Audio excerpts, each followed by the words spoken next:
Yay, gonna drive my favorite family MPV, the Kia Carnival.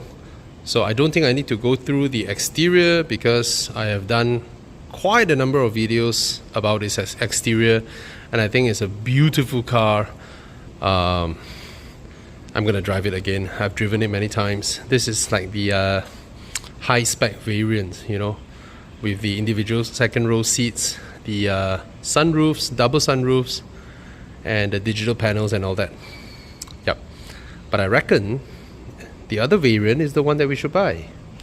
Let's go. Alright, let's start the car.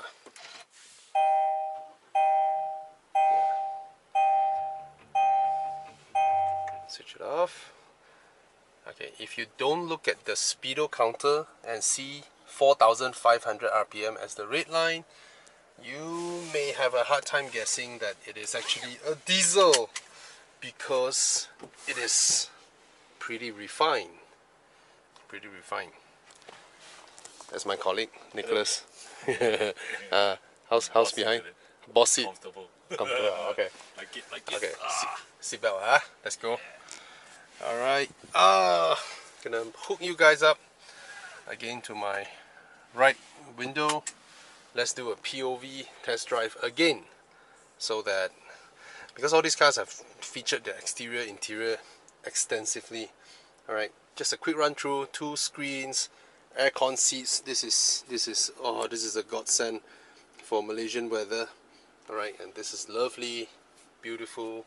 Build quality is exceptional. I mean, not as all out as the current crop of Chinese cars, because you will still find these type of familiar, hard but not cheap quality plastics in the car, further away from the touch points. But in terms of the touch points, everything is exceptional. I've said it many times, the Korean cars are building cars that are more solid than Japanese cars these days. Alright, they just feel better put together. Okay, and now the Chinese boys are doing that again. But there's one thing that the Koreans have got right, which is handling, because they have been focusing on the European market for close to 20 years now, and all the Korean cars, they all handle pretty well, unlike those from, you know, 2008, 7, 9, you know, those are still a little bit woolly and all that, but the recent crop, they all handle very well. Okay, let's go for a drive in this big Leviathan of a car. It is a big car. Big. Okay, it does. On the go, it's manageable. Very manageable. It just make parking lot so small. Yeah. Oh.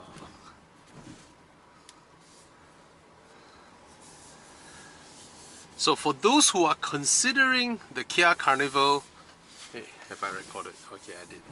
Those who are considering the Kia Carnival against the likes of Velfire Alphard, or I call them Velfarts. Again, I did a video about this. In terms of ride, in terms of handling, in terms of power, efficiency, daily usability, blah blah blah, the Kia Carnival is a much better car than those. Alright, the only thing that the Kia Carnival can't beat the Alphard and Velfire is the second row. However, the only reason the Velfire and Alphard sell so well is not because of handling, it's not because of ride, it's because of the second row, right? Where the doors open wide, the ceiling is high, the floor is low, and the bosses literally walk up to the car. Whereas the Kia Carnival is sort of like a SUV sort of proportion, like that of, think of it as an extended wheelbase X5 or an extended wheelbase XC90. You still sort of climb a little bit into your seat and you ease yourself in. The floor to ceiling height is not that of the Alphard Velfire, hence the captain's seat is somewhat limited to, let's say, a baby captain's seat, you know. Or if you go to that Japanese IKEA that people talk about in Lalaport, Their king size bed is our queen size bed. Their queen size bed is our super single. Yeah. Anyway, so the captain seats in the Kia Carnival are smaller, much smaller. So even though they are comfortable, they are by no means the replacement of an Alphard Vellfire. However, if your concern is about, I mean, this car is affordable, right? It is affordable. It is really well built, and at a different price point than the Alphard Vellfire. So for normal human beings, I think this will be my choice. This will be my choice. At least when I go into a corner fast enough, it doesn't feel like an Alphard Vellfire, you know, and the efficiency and all that. So I would say if you are thinking of going for one, do consider the 11-seater, because the 11-seater qualifies as a commercial vehicle in Malaysia. It is subjected to a totally different tax bracket, so the car is affordable. Alright, but of course, in the course of trying to justify the price premium of this 7-seater variant with the so-called baby captain seats in the middle, they have to do some specification variations, and hence in the previous 11-seater that I tested, it doesn't have the digital speedo, it doesn't have sunroof and all that, and that sort of put people off a little bit. I would say if I'm Mazda or Burmas, basically Kia Malaysia, I would actually position both having variants that has all these equipments and just let the market run away with the 11-seater variant because of the tax advantage.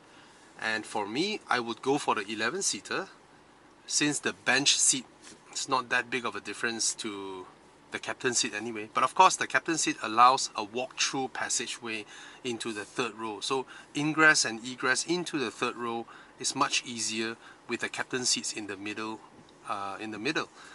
But I would just get the 11-seater because if you look at probability of usage, your ratio of usage, how much time you spent in this car consists of you driving and probably another person sitting next to you. And then the next one would be ferrying 2 or 3 person, which the second row can do perfectly well. So if you look at that, right, then you know which one is your priority, right? If only 5% of the time you may need to ferry people behind, then probably the walk-through access is a bonus, right? If it is just a once in a while thing, nobody will complain, alright? So I will get an 11-seater and hide the two seats, the rearmost third row, fourth row, 2 seats into the boot. Just leave it there, and then I have a giant boot behind, and when I need to, I can raise them up and I can ferry a true big family, you know, where, you know, parents and then the elders and then the kids and probably the helper and things like that. Then you can have everybody in it. So a true 3-generation single household kind of car is the Kia Carnival, which the Alphard and Vellfire couldn't do it. They can't, because maximum they fit 7 person or 6 comfortably.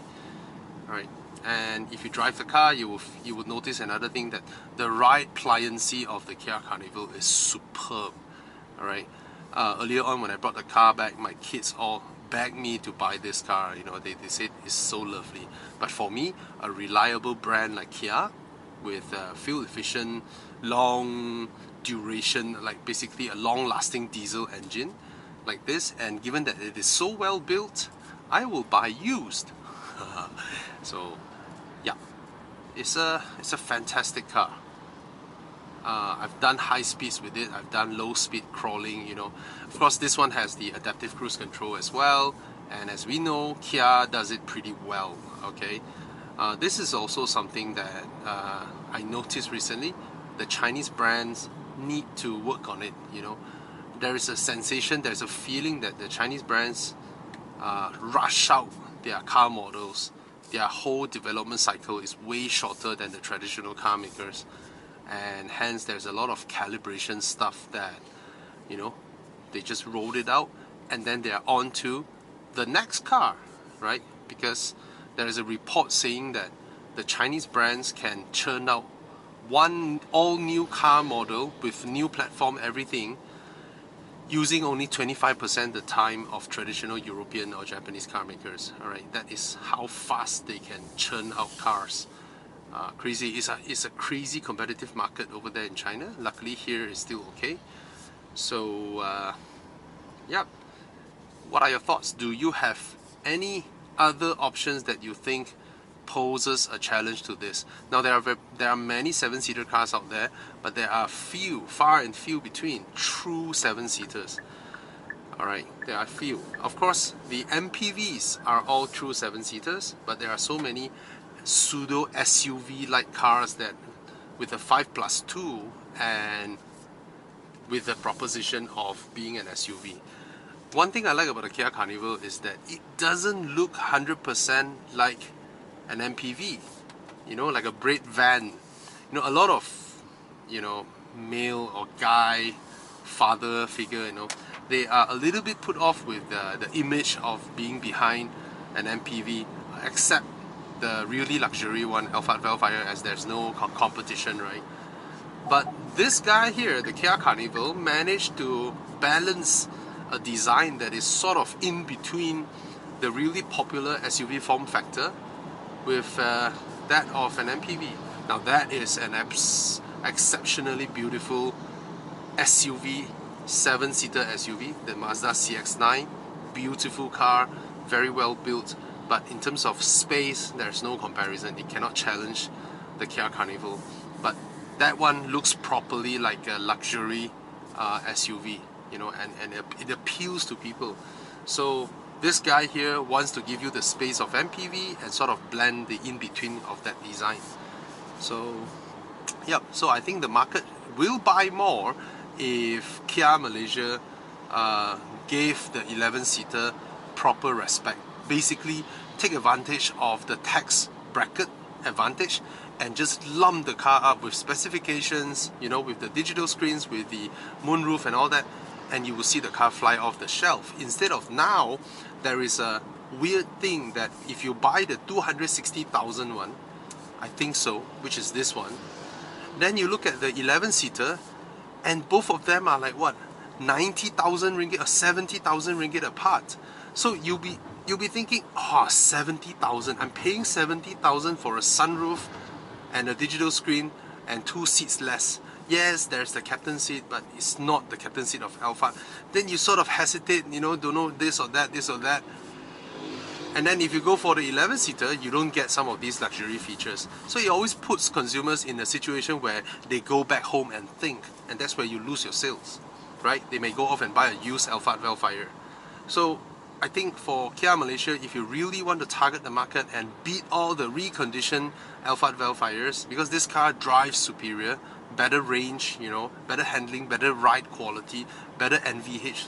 So if you want to beat that, just spec up your 11-seater, lump everything, and let it cannibalize the 260k variant, let it die, and just so be it, you know. And then, yeah, probably the captain seats, you can sell it as an option, right?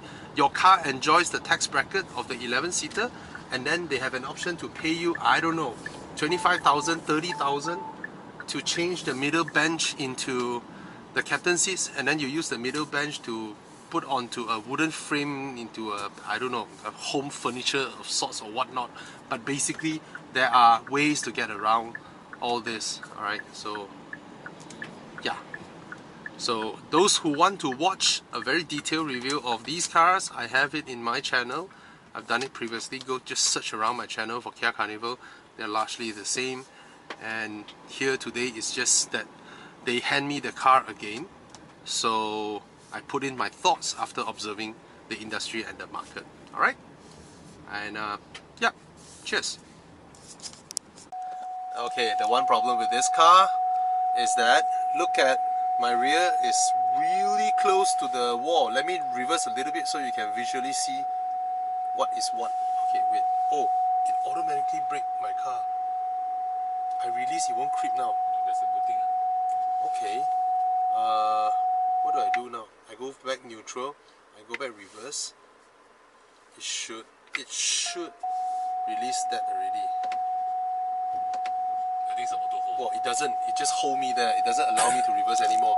Okay, even though I've went full max reverse, and I'm in a new mall, a relatively new mall, alright, with well-planned parking spaces. But look at the front of the car. It's blocking the entire pedestrian walkway. Okay, let's switch off the car, come down and have a look at yeah, that's one thing I hate about the Korean cars. They make all sorts of music that they almost like a Korean episode where they ended with the flash effect, right? Yeah. Then the slow-mo. Okay, let's have a look at the back here. Look at that. We have like a little bit more than a fist, and over here it juts all the way out to the pedestrian walkway. And yeah, it's a huge car. It is a huge car. But one thing good about these compared to normal SUVs, look at that.